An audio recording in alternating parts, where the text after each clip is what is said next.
To draw a isocircle, first we need to change our cursor to isometric snap. To change the cursor, go to drafting setting, type DS and click enter.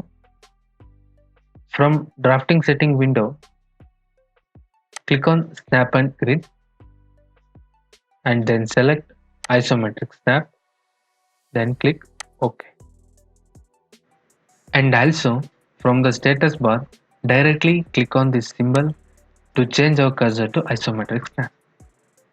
After changing the cursor, select ellipse command. Use EL as a shortcut to activate the ellipse command and type I enter to change ellipse to isocircle, and use F5 as a shortcut to change the isoplane of the cursor.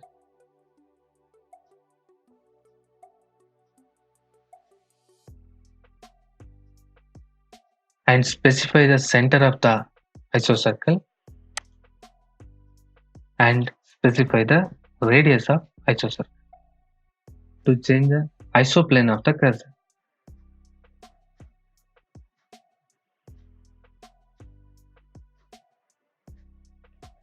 And specify the center of the isocircle and specify the radius of isocircle. And type enter to repeat the same command.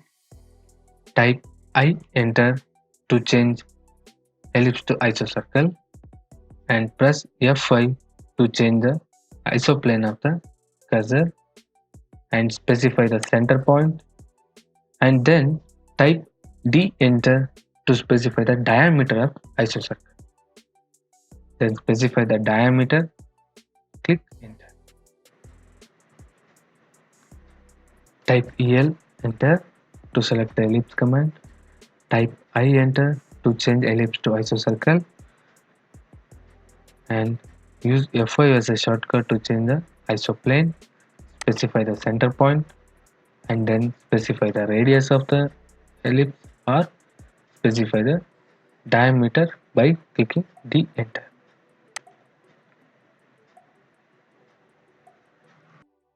Hit like and subscribe button for more videos on AutoCAD.